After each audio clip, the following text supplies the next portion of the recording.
Good morning and welcome to Dirt 2. It's the second edition of Dirt, and this is probably the last one that we do from our Heath Robinson setup here at home, because the Henry offices now are well underway in the heart of Bournemouth, and Dirt 3, which is due to go out on the 28th of July, will be filmed from there. But in the meantime, it's great doing it here with all the blankets hanging up and the dog sat down by my right hand side. It's all absolutely wonderful. What really matters, of course, is the content. And the other thing that I should mention, of course, is that some people have actually accused me of the gratuitous inclusion of cuddly looking animals that everybody loves to try and boost viewing figures. Well, no, the meerkat there is supposed to represent my attempts to be ever watchful and mindful of everything that's going on, whether that's a threat or an opportunity. The whole point about Dirt is it looks at trends, and really it's trends that absolutely matter. I'm going to touch on that a little bit more during the course of this 30 minutes. We've got half an hour of hard-hitting, fast-moving data, but don't forget, you don't need to keep up with every minute as we go. You can always go back and check on what we're doing as we go along. Now, what about Dirt 1 then? Well, you'll recall in Dirt 1, we introduced the HDCI, the Henry Dynamic Composite Index. It will be the index of choice in the coming months and years. Trust me on that one. We forecast potential peace in the Gulf. Now, I know it's all going on over there, and it doesn't matter whether it's Iran or whether it's the States or whether it's Israel that are breaking down that or doing their very best to unpick that peace agreement, the memorandum of understanding. But right now, ships are moving in and out around the Strait of Hormuz, so that was good. But more importantly, we actually predicted that there would be no interest rate rise in June, and sure enough, the MPC kept rates at 3.75%, and for that I even got badged with having my head put on the top of Mystic Meg on social media, something that, well, actually I was going to say I deeply resent. I don't. I was faintly amused.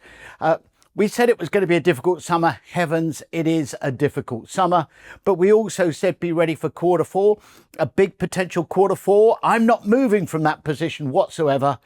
And I still believe, I said this right at the back end of 2025, I still think that we are going to end the year roughly level on prices and with a volume around 1.2 million. So not a bad start. All in all, not a bad start. Let's just have a little think about what it is.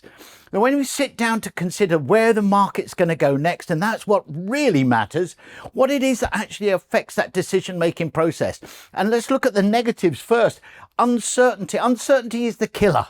That's what really stops people taking action and making decisions if they're uncertain about their own future, and uncertain obviously about the economy and all that goes around it, which is why we spend so much time looking at the consumer confidence numbers, because that's a real pointer to where that uncertainty level sits.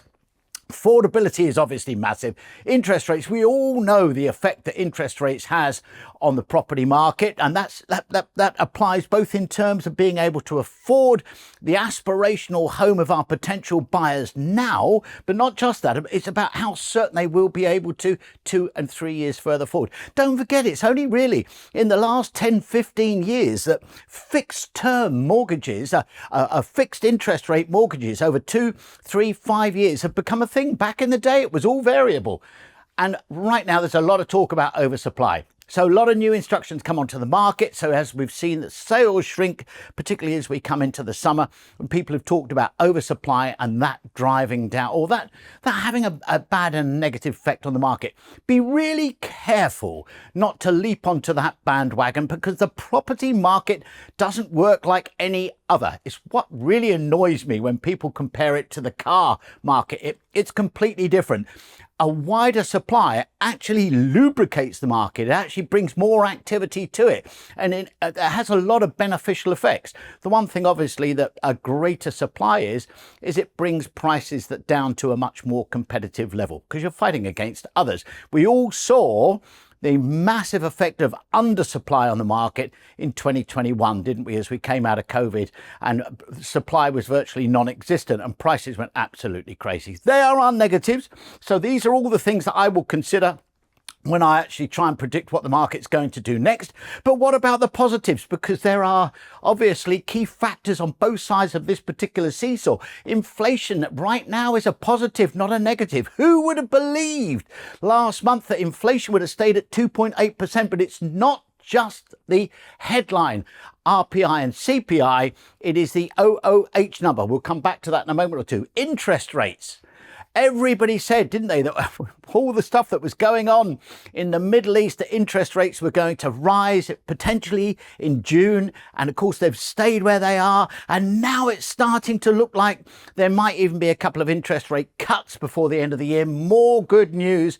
And crucially for me, there is a suppressed demand. I think if you saw Dirt 1, you'll remember the analogy that I used was the old foot on the hose pipe. If you put your foot on a hose pipe and you slow what is a natural flow down to a trickle, you build up pressure behind your foot, and then when you take your foot off the hose pipe, then you get a flood come through. And we see that with effects like when the government mess with with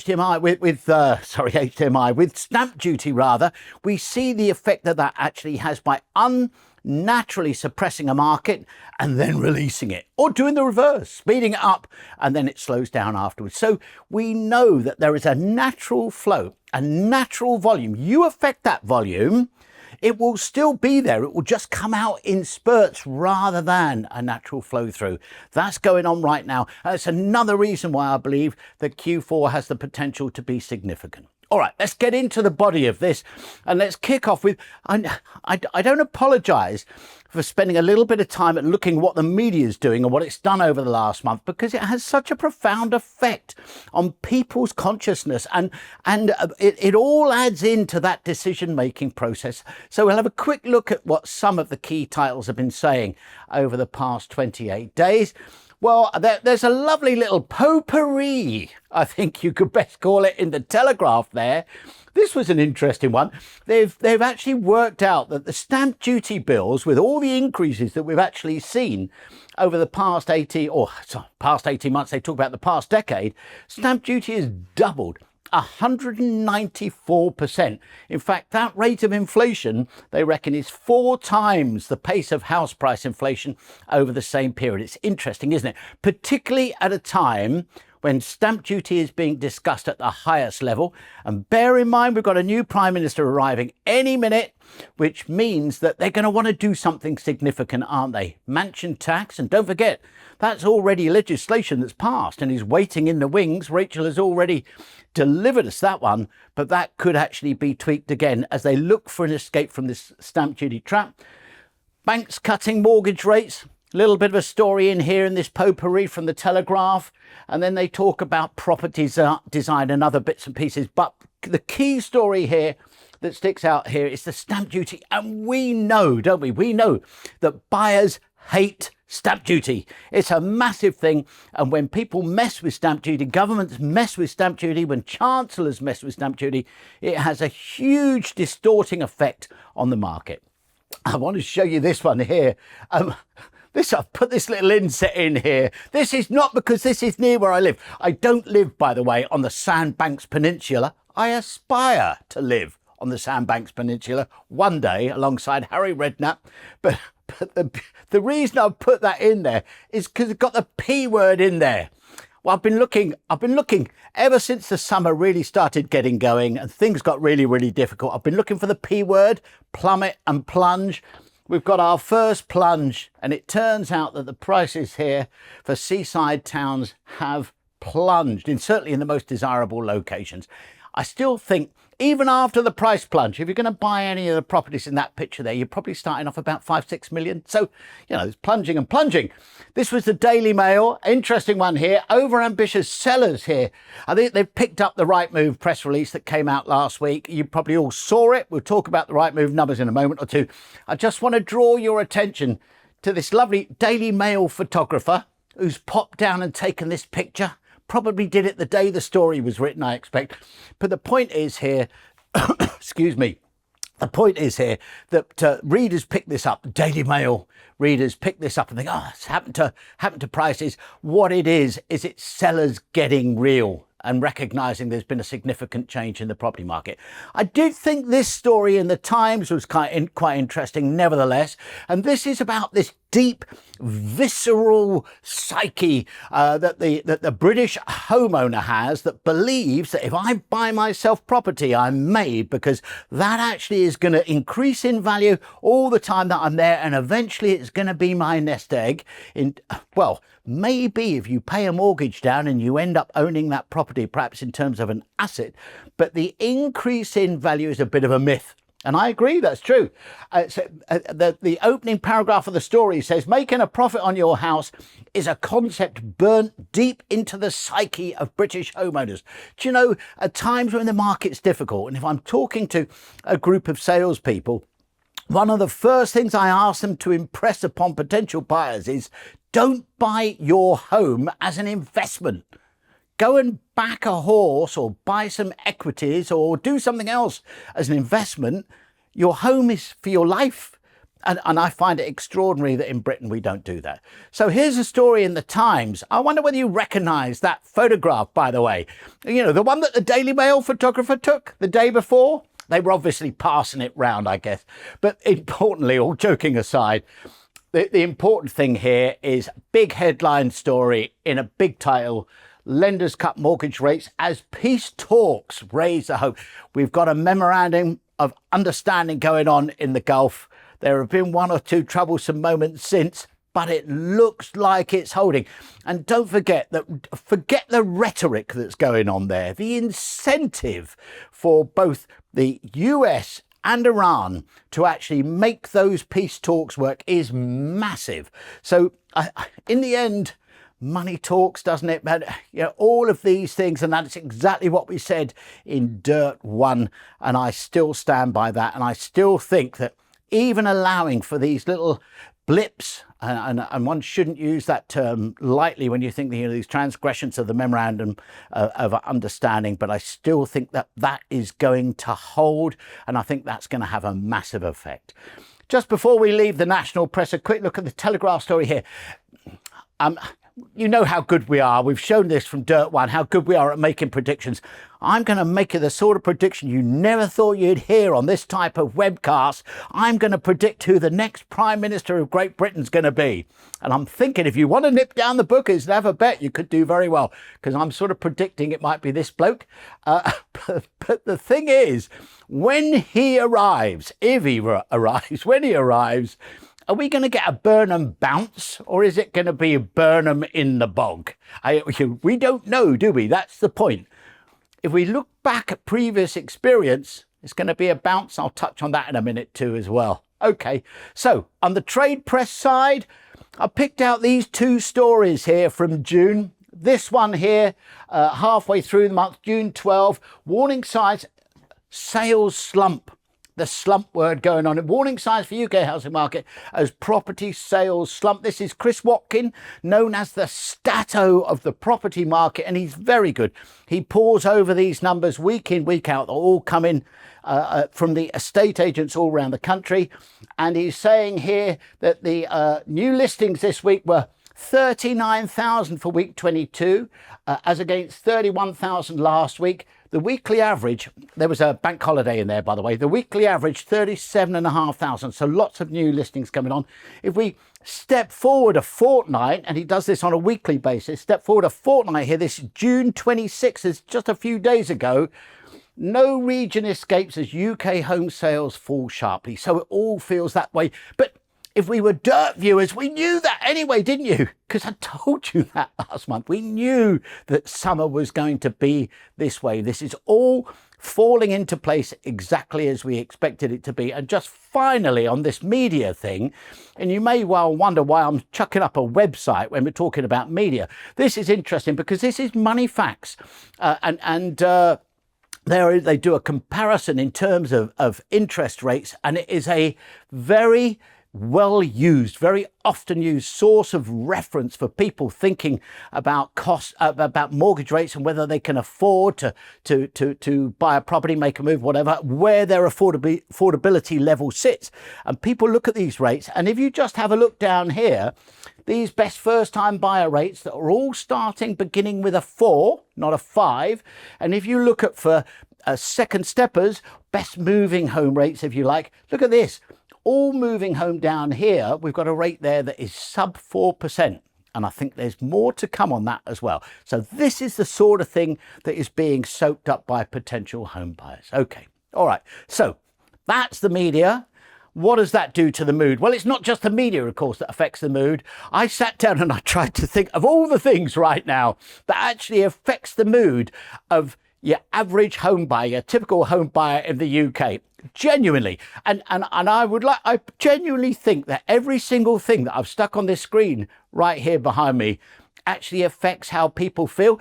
And if it affects how they feel, it affects how they act. So we're a heat wave. It's been a heat wave, hasn't it? Which is why, I mean, you'd been forgiven for thinking when you first tuned into this that it was an homage to 50 Shades of Grey. And I can, by the way, I'm not allowed to confirm or deny that I was approached to play that lead role in that movie, but we'll leave that off to one side. I hope you like the Henry merch, by the way. But no, it was a little short sleeve shirt because it's been a heat wave going on. And although the weather has now cooled down a tad, it's a little more comfortable. We've had the record temperatures in June, broken 3 days on the trot last week. So all of that's going on here. Wimbledon has started. That has an effect as well on the psyche. People get into the Wimbledon shape of mind. We talked about interest rates being held at 3.75%. So that's World Cup's going on. Everybody's watching, everyone's watching the World Cup. That's all happening. But of course, right across the bottom here, we've got all of the characters, whether it's Netanyahu, whether it's Khomeini, whether it's Trump, and of course the Strait of Hormuz going on. And I even slipped in there a little picture of the Admiral Grigorovich. Why? Well, because it's been a great reminder, hasn't it? Just to remind you, the Admiral Grigorovich is the frigate, the Russian frigate that decided to fire a few warning shots at the 2 old age pensioners in their yacht 20 miles south of the Isle of Wight. If someone had said that to you 5 years ago, you'd have called them completely mad, wouldn't you? But they did. But the point is, it's a reminder that our defence is hugely important. And of course, defence means money and expenditure, and that does have an effect on people's confidence. They know that money's got to come from somewhere. And of course, finally, obviously, we've got the UK political situation going on. Look, we can't skip past that. This is important, and this is going to have an effect on the market. Of that, there is no doubt. So let's just take a quick look at what's been going on. You'll recall when David Cameron first decided after Brexit in 2016 that he was going to throw in the towel. We then had a succession of British Prime Ministers and Theresa and Boris. Who can forget the budget in September 2022? Liz Truss and Kwasi Kwarteng, heavens. We thought, didn't we, Rishi was going to be a safe pair of hands, but that gradual descent carried on. But he saw the term out to the end, and then along came Sir Keir. If ever there was a safe pair of hands that was going to bring the stability that the country needed, it was he. Now, I have been back and I have looked long and hard at the effect that all of these changes, and don't forget, we're about to get our 7th Prime Minister any minute in 10 years. And I'm going to reveal my confident prediction of who that might be in a moment or two, by the way. So stay tuned for that, if nothing else. So we will have seen 7 Prime Ministers in 10 years. And I've had a look at the effect it has on the market, and you would be surprised how limited that is. There is a little bit of a pause while the candidate is being chosen, while the new Prime Minister is being chosen.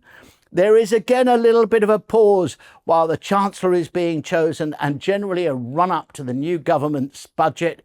But it's only a pause.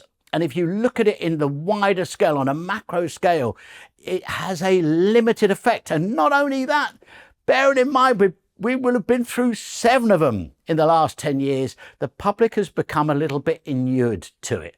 I think once everybody is clear on what the policies are going to be, well, then that's really the key.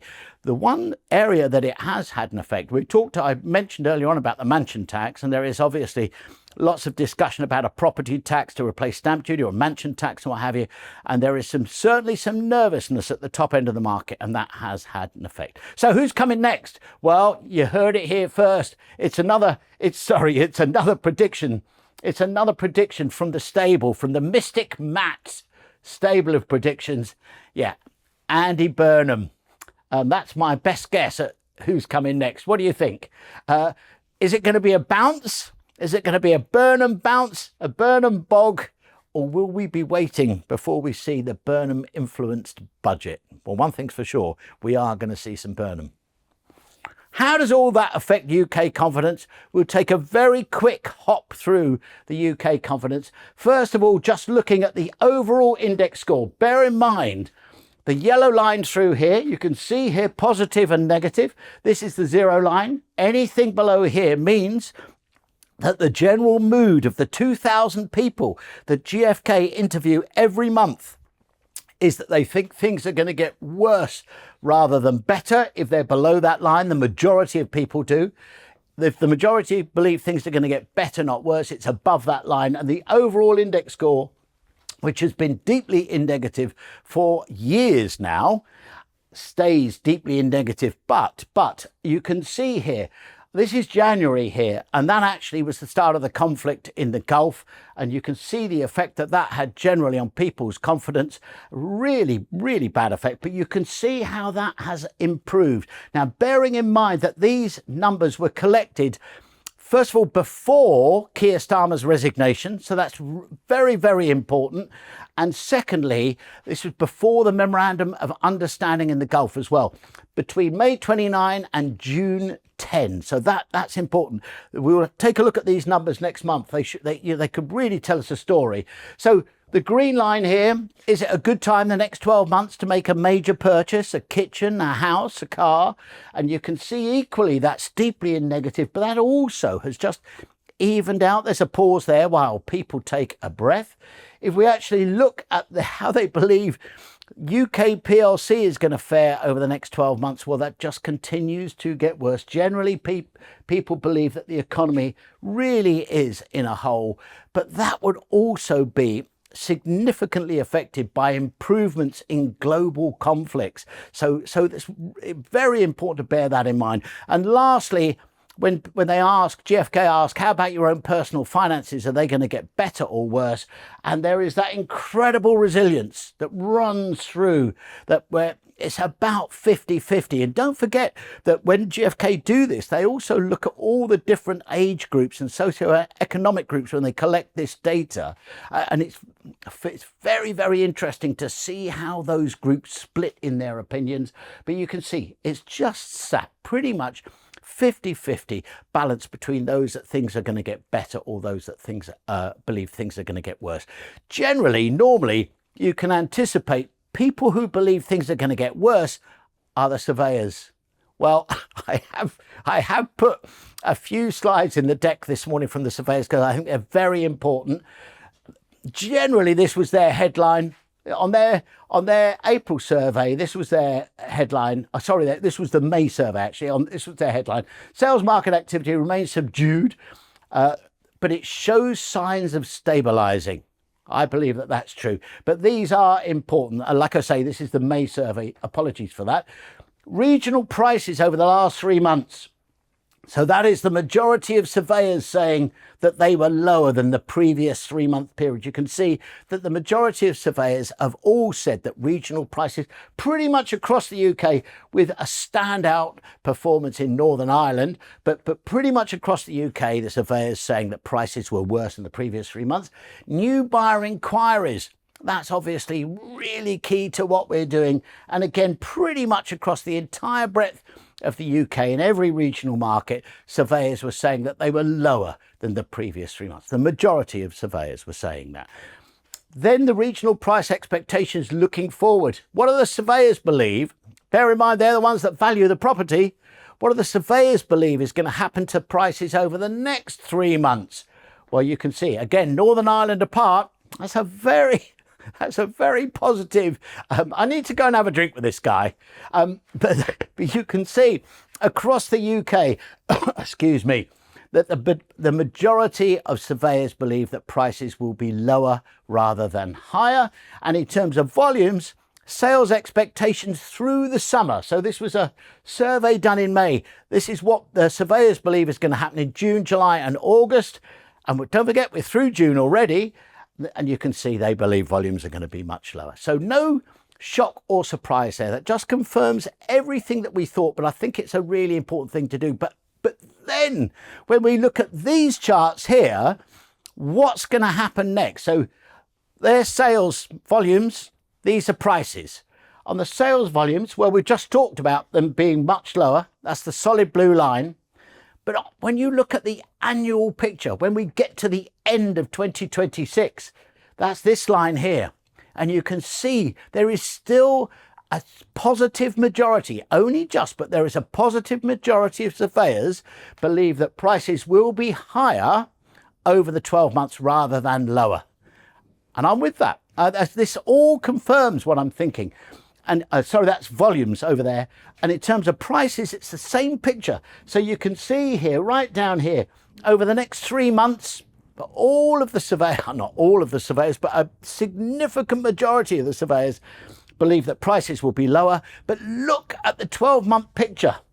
That is in the positive. So despite everything that's going on, the most pessimistic group of stakeholders in the residential property industry believe that over the next 12 months, prices will be higher than they were at the end of 2025. Interesting, isn't it? And it absolutely endorses everything I've said. In terms of volumes, have a look at mortgage approvals because they've bounced back. Here they are. These are the latest numbers here, which are the April numbers that are available. We're back up to the magic is 66,000. It's the magic number. If you bear in mind, mortgages, 2 out of 3 properties. So 66,000 mortgage approvals means 100,000 completions, doesn't it? That's how it works out 3 months further forward. 100,000 completions, 1.2 million a year. It's that magic number. Do you remember the famous 5? So when the property market is working as the property market should, 1.2 million completions in a year. That's what it's going to be this year. In fact, I think it's going to be a tiny bit north of that, as I've always predicted. And that means someone's got their foot on the hose at the moment, haven't they? And they are going to have to take that off. And I believe that that's going to happen in Q4. Okay, so what about the metrics, the key metrics that actually affect these buying decisions? Well, obviously the most important one for us is interest rates, isn't it? And we said on Dirt 1, we felt that in the June MPC meeting that they were going to hold interest rates at 3.75. And they did. If any of you that go on social media will know that I didn't necessarily crow about that very much. The next due date for MPC meeting is the end of July. So the next Dirt 3 is going to be out on 28 July. So we'll be just before that. But I will be staggered if those rates move. I cannot believe that they will, unless something completely untoward happens, I do not believe for one moment they will increase those rates. I also, though, don't think that they will decrease them either. I will be amazed if the rate moves from 3.75, but I do believe, and this is possibly the natural optimist in me, which I have to work quite hard to suppress, but I do believe that we will see at least 1 rate cut before the end of 2026 and maybe even 2. And with that, I'm literally just picking up on what I read from what various economists have to say, people that are much better qualified than I am. But I believe if you look at the general consensus, I believe that we'll see a couple of rate cuts before the end of the year. And we all know what effect that has in terms of trend. If you look then at how interest rates are trending across the piece, well, you can see this is how they're trending. This is on a 2-year fix here. This is on a 75% loan to value across different fixed terms, kicking off at the top here at 10-year fix, where people are nervous about money on 10 years. But you can see generally 2-year fixed at 90% average across a basket of lenders, just over 5%. First time buyers though, across a basket of lenders, sub 5, as I said earlier, and 5-year fixed, if you've got 75% loan to value, which is typical for second steppers, 4.8%, sub 5%. Inflation, extraordinary numbers. So they stayed at 2.8% in May. Unbelievable. Against all the odds and against all the pundits, it stayed at 2.8%. But we know as dirt viewers, don't we, there is a more important number in there. This dark blue line here is the owner-occupier housing costs. And look at that. From April into May, it came down from 3.6% to 3.3%. And that's really important. We're running over very, very slightly, so I apologise for taking up a few more moments of your time. The Rightmove index I mentioned earlier on, big drop in asking prices. I don't have any concerns about that. That's just sellers actually getting their head around the realities of the situation because they tried to over-egg it, and that has an effect, obviously. It's the biggest June fall in 14 years. No surprise there. I'm surprised it hasn't fallen before now. And if you look across the UK, with the exception of Scotland up here and the east of England down here, asking prices are starting to become more realistic in every region across the UK. The nationwide, well, from its ridiculous 3% number, which must have had everybody in hysterics last month, has dropped back to 1.7% inflation for the year, a much more realistic number. But of course, the media do pick that up. So where does that mean the market's going to go next? This is the important bit for the last couple of minutes. So the Henry Dynamic Composite Index. So we talked about this, the gold standard land registry index, taking from an index point of 100, because what we are worried about are not the raw numbers. They're meaningless, absolutely meaningless. An average price of a house in the UK, what use is that to you? It's none. What really matters is the trend. And obviously those trends do vary locally, but they affect everything. They affect confidence, they affect the media, they affect the way that people act. That's what we want to find, is the trend of the way that prices are moving. That will give us the biggest indication of how the market's going to be in the short to medium term. That's the land registry. Big problem with it is it finishes at the end of April. They're the latest numbers that you can get.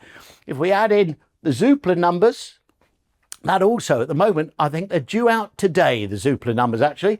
But you can see right now the latest I can lay my hands on is the end of April. So taking them from a 100 index point there at the start, January 2024, that's where we currently are with Zoopla. And then if we add in the nationwide, well, you can see that we've taken a bit of a fall back from a more sensible position with their June numbers, because the June numbers are obviously available there. May numbers are available there. And then the Halifax, the granddaddy of them all, down here. You can see why we've got a composite index, haven't you? Because where you going with Halifax? Or are you going to go with nationwide? Well, no, of course not. You're going to go with the composite index. And this is it. This is the HDCI. And you can see where that's going. And you can see where that's trending. So there has been a slight tail off. I believe there'll be a wider tail off through the summer, but then we'll make a confident prediction of where we are going to go next. So let's now look forward. So we've seen where we've been. So first thing we'll do is we will calculate where we believe the land index numbers are going to go to the end of May. And we see them taking a slight retrenchment to the end of May. We'll even calculate where we think the Zoopla numbers are going to go to the end of May to there. So then from there, we will add in the consumer confidence numbers.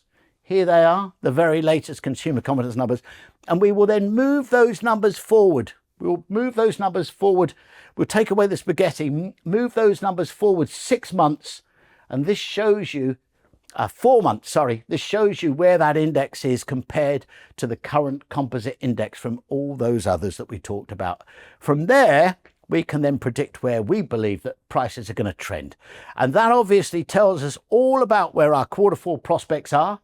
And now, although I believe that supply will exceed demand, and that will actually keep a lid on prices, but it won't keep a lid on volumes. Volumes are going to be available, I believe, in Q4 and will be significant.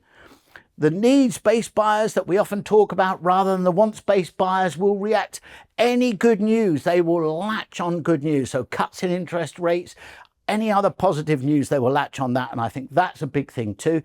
What I am saying is that obviously this isn't an absolute guarantee, but I am saying be prepared for what could be a very significant quarter four. To me, it's going to look like that. This is how the year is going to end up. On every calculation for using the HDCI algorithm, this is where I believe that we're actually going to end up at the end of the year. Importantly, while that looks impressive, that V, if you actually look along that point to where we were at this time last year, there's virtually no change, which is exactly as I forecast it would be when I did the old market cast back in December 2025. So my view literally hasn't changed from where we are. We will be within 1.5% of prices as we were at the end of last year, which of course, allowing for inflation, means that the real cost of property in the UK has actually fallen across the year. But that's a confident prediction, and that represents a big opportunity for quarter four. It means everybody's stepping in line. So, okay, so where does that leave us then in terms of summary? Well, peace in the Gulf. There's going to be a few more issues. Doubtless there's going to be a few more issues, but generally I think that that's going to hold. I believe that interest rates are more likely to fall than increase. There's potentially a burn and bounce. There might be, even if it's a burn and bog, it will be a little bit of a delay, and I don't think it will be any more than that. There'll probably be a Burnham budget, and obviously that what they do in that budget, which I couldn't possibly forecast, is going to have an effect. But I still believe that prices are going to end the year level, roughly with where they were at the end of 2025, and that we will see volumes in excess of 1.2 million. Okay, that's it. Sorry for overrunning by a few minutes. The next Dirt 3 is on Tuesday, July the 28th. That will answer a lot of the questions that we've actually been thinking about and considering. So whatever you do, don't miss that one. The one thing I want to leave you with at the end of this 36 minutes, rather than 30, apologies, is get yourself prepared for quarter four. At the very worst case, it might be flat, but I think there is a really good opportunity that could really fly. So you actually need to be doing, if there are going to be deals being done in quarter four, the work to prepare for that needs to be starting now. In the meantime, enjoy the sunshine, and I'll see you at the end of July.